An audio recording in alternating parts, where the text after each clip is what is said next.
Na história de Mushoku Tensei, cara, o nosso querido protagonista, o Rudeus, originalmente ele não era pra ter nascido. Isso desencadeava uma série de implicações ali, uma série de coisas diferentes pra muitos personagens. Praticamente mudar a história toda, né? Só que primeiro eu quero esclarecer com vocês o seguinte, a gente tá falando sobre eventos da história que acontecem em uma outra linha do tempo. Isso claramente não é da história principal, mas ainda assim dá pra gente comparar um com o outro ali de uma certa forma e trazer algumas coisas interessantes a uns pontos aqui. Como é que foi o fim de todo mundo se o Rudeus não estivesse nesse mundo então? Vem comigo que eu vou te mostrar agora.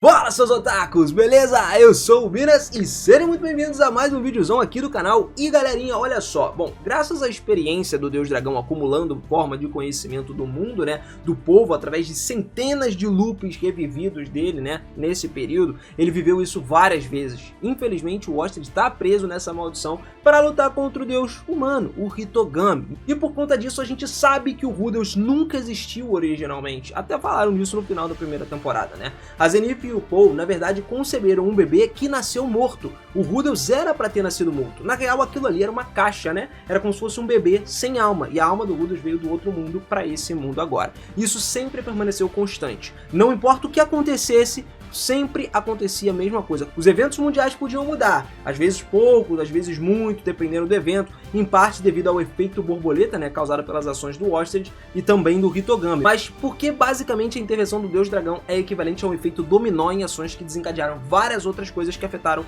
o número crescente de eventos lá dentro. Só que o Hitogami, que estava procurando interferir direto no Ostrich, no Deus Dragão, ele também estava influenciando todas as suas ações com contra-ataques pro Ostrich, tá ligado? Em outras palavras, cada ação do Deus Dragão correspondia potencialmente a uma reação do Deus Humano. Era a batalha dos dois. E sem ir mais longe do que isso, o Ostrich enfrentou o apóstolo Deus Humano inúmeras ocasiões, inúmeras vezes, em vários dos seus loops temporários. Só que ainda assim, uma variável sempre permanecia a mesma. E eu já tinha mencionado no começo, Rudeus Greirat sempre nasceu morto. Basicamente, os loops do Ostrich não são todos iguais entre si, tá? Eles vão se ajustando à possibilidade que os eventos acontecem. Então, tenha isso em mente, não muda o teu pensamento. A gente vai falar disso mais algumas vezes aqui. Vamos começar então com um ponto mais importante e óbvio. A não reencarnação do Rudeus implicaria em nenhuma catástrofe do teleporte, já que tudo isso foi obra do retorno dele e da vinda da galera lá do outro mundo. Meio que abriu uma fenda dimensional por conta disso, né? Em outras palavras, significa que um grande número de pessoas mortas, desaparecidas devido àquele fenômeno dessa catástrofe que teve do teleporte, ainda estariam vivos. Entre eles está lá Philip, o pai da Aerys, e a Hilda, a mãe da Aerys. E os pais da Sylphie também. E como Fitoa não desapareceu completamente, também implica que o Saurus Boreas Greirat, o querido avô da Aerys, nunca teria sido acusado injustamente, evitando assim uma execução trágica, um fim trágico para ele. Outra consequência da calamidade também que estava acontecendo é que a região de Fitoa nunca teve que ser reconstruída. Ou seja, cara, isso acabou afetando o sentimento da comunidade no geral, porque todo mundo se apoiou, né? Pô, todo mundo tava muito junto quando foi reconstruir Fitoa e tal, e agora não tinha essa parada, então meio que os habitantes não fizeram o trabalho junto e agora todo mundo não estava com o mesmo objetivo em mente, estava cada um vivendo sua vida e tal, continuou do jeito que estava. O fato dela não ter acontecido implica que Zenith Greirat nunca desapareceu e o Paul nunca procurou por ela, nem ele sacrificou a sua vida pelo Rudeus para poder salvar o Rudeus e salvar a Zenith. Isso significa duas coisas: o Paul segue com vida na linha do tempo original, ele não morreu, e a Zenith ainda assim nunca perdeu parte das suas habilidades como um humano, né, ao custo de ganhar até um poder diferente, particular, mas colocava basicamente ela numa categoria um pouco diferente de planta, digamos assim, porque ela não fazia absolutamente nada.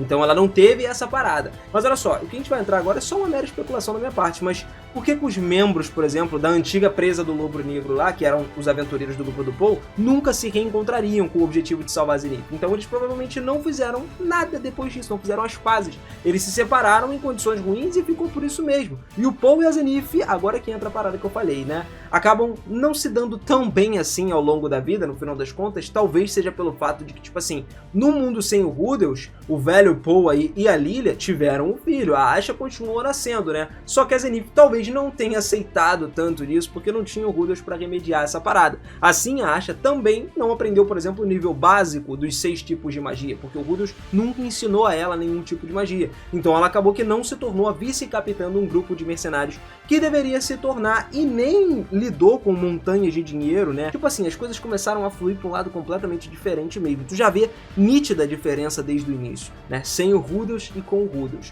Mas beleza, quanto a Norne, você deve estar perguntando aí, e a Norne, o que aconteceu com ela? Ela nasceu, continuou nascendo, porque o Ostertag já tinha falado até lá na primeira temporada, ele falou: Paul e a Zenith só tem uma filha chamada Norne, que era pra ter só uma, né? Porque o Rudolph não tava lá. Então ela acabou aprendendo esgrima do mesmo jeito, só que ela não aprendeu com o Rudolph, ela aprendeu com o Paul no lugar do Rudolph, que tava inexistente agora. Originalmente, cara, ela era destinada já a se tornar uma aventureira e ser salva pelo Ruijerd no futuro, quando a vida dela estivesse em perigo. E acabou que os dois terminam juntos. Pois é, Ruijerd e a Norne se casam, cara, olha que bacana. E quando eu digo esse negócio de se casar, tá, não quer dizer que é literalmente, eles ficam juntos de qualquer forma. Você entendeu, tá? É até curioso, porque lá no volume 18, a Norne perguntou pro Rudolph se ele concordaria com ela se transformando numa aventureira, e acaba que ela tem o mesmo destino do original. Pô, interessante a gente ver isso, né? Mas depois disso, a Norne também fez outras coisas que são iguais à história original, no qual ela escreveu um livro que ajudaria o Ruijerd e toda a raça dos Supert na hora de limpar suas reputações aí, principalmente aquela parada de cabelo verde, né? A gente sabe, a pessoa de cabelo verde tem um certo preconceito nesse mundo que eu nunca vi. Isso também não era muito diferente, né, da relação da linha do Rudolph, como a gente falou. Também por algumas razões óbvias, a Norne nunca teve um fã-clube, né? Mas vamos falar agora então sobre, acho que o mais esperado por vocês, né? Sylph e Roxy, realmente. Bom, essas duas aí, cara, dos 3 grandes amores da vida do Rudolph, estão juntas, mas a Aerys está separada. Na ausência dele, a Sylph, cara, ela nunca aprendeu a conjuração de magia sem o canto, porque foi o Rudolph que ensinou ela na primeira temporada. E a Roxy foi quem terminou se tornando a professora da Sylph, ensinando a ela a magia. A Sylph se tornou uma baita de uma maga, que conseguia, inclusive, ser um aventureiro muito capaz, muito dedicado. Ela passou a vida toda dela, inclusive, se dedicando a isso, a conquistar várias masmorras e tal. Isso junto com a sua professora e agora amiga, a Roxy. Elas viraram o mundo de cabeça para baixo, indo de labirinto em labirinto por todo o mapa de Mushoku Tensei, se tornando ainda melhores, né, assim,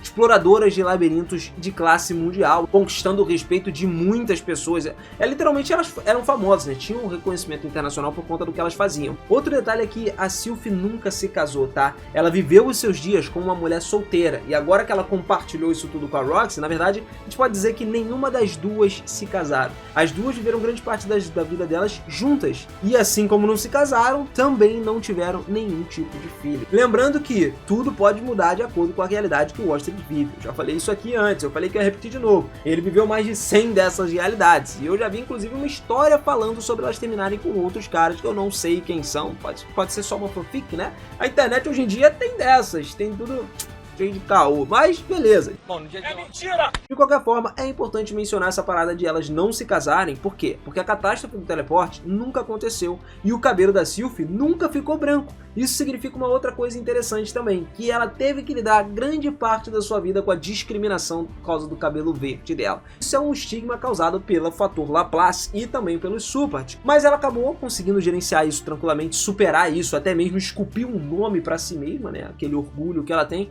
E como já foi mencionado, quando a gente falou lá da Norne, a Norne fez aquele trabalho, aquele livro que ela escreveu, toda a pesquisa, né, pra poder ajudar os Supert, e isso, porra, ajudou pra caramba. Essa medida de estigma aí começou a se dissolver aos poucos, ajudando indiretamente a Sylph, que não sabia nem que a Norne existia, nem nada. Outro aspecto que destaca bastante aqui é que a Sylph nunca descobriu que a sua avó era, na verdade, a Elinálise. Quanto a Elinálise, por razões mais do que óbvias, né, não foi apresentada ao Cliff e nunca teve a maldição dela tratada efetivamente.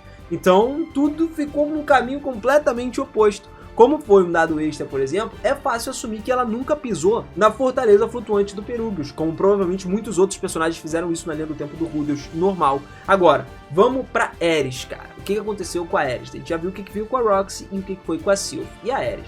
Bom, como a gente explicou lá no início, ela nunca teve que desistir do seu sobrenome Boreas, nem do seu título de nobreza. Então ela viveu lá no epicentro da nobreza até o último dos seus dias. É verdade que ela teve um papel da coroação da rainha Ariel agora, né, junto com muitas outras pessoas da linha do tempo original, só que na outra, Aerys e Ariel são próximos porque não tinha a existência do Rudolph, nem da sua campanha para coroar Ariel. Então a Aerys é uma das atrizes fundamentais para Ariel alcançar a posição como rainha no mundo, né, até porque ela era uma nobre. A Aerys sendo uma nobre, ela consegue se impor, né, a gente sabe que nessa época, no mundo de Mushoku Tensei, tudo funciona assim. Além disso, ela também não era conhecida como, sei lá, Cadela Raivosa ou aqueles apelidos malucos maluco que todo mundo chama Ares. King Size, o senhor das terras do Rio de Janeiro. Mas nessa história aí, ela na verdade era popularmente conhecida como Ares, a Leoa Vermelha, o que faz jus de fato ao que ela é, né? Em um certo contraste com o que nós vimos no anime e nas light novels, ela também não se torna uma aventureira oficial e também nunca chega a uma classificação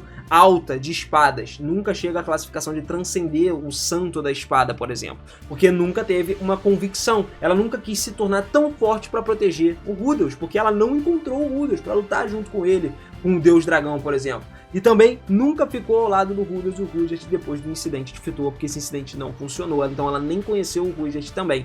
Sem medo de errar, a gente já pode dizer que a gente encontrou de frente uma Ares Greydent muito mais fraca do que a Ares original da história. Mas não menos feroz, afinal de contas acho que isso é o natural dela, né? Ela ainda é uma mulher feroz, independente de ser fraca ou não.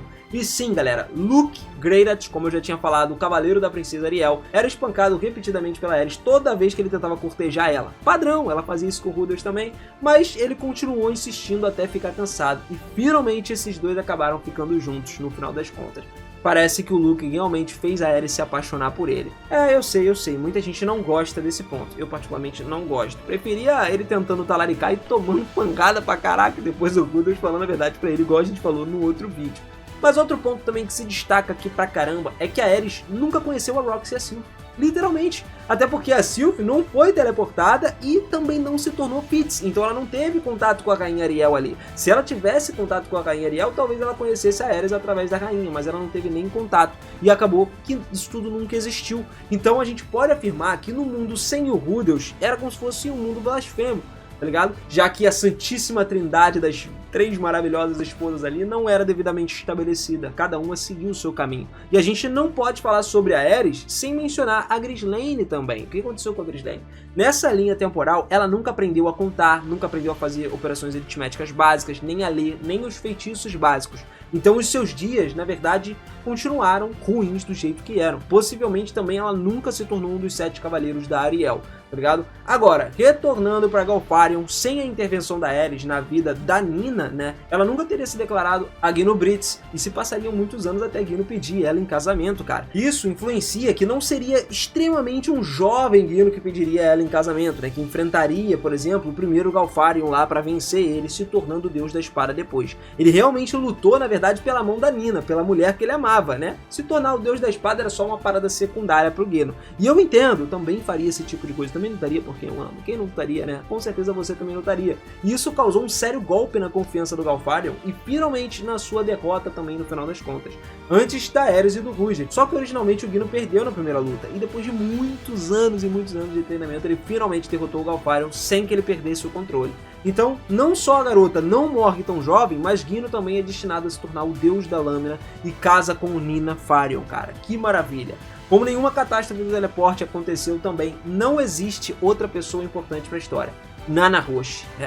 Em outras palavras, cara, as reformas e introdução dela, dessas novas ideias lá da Universidade Mágica, não aconteceram, como por exemplo o uso do uniforme, isso nunca existiu. Ela nunca conheceu Perugios e nunca teve uma contribuição importante na área de magia do teletransporte. Isso tudo foi de vento em popa. Sem ela e sem o Rudels, a colaboração com o Zanob e o Cliff também nunca aconteceu. E isso era algo terrível, porque o número de ideias de reforma, investigação e assim por diante que eles tiveram nunca aconteceu, ou pelo menos não tão rápido assim. Esses 4, cara, o Rudels, o Cliff, o Zanoba e a Nana Roche, basicamente revolucionaram o mundo de Mushoku Tensei por completo. Acabaram com o tabu de teletransporte e melhoraram o mundo em vários termos de educação, tecnologia mágica e tudo mais.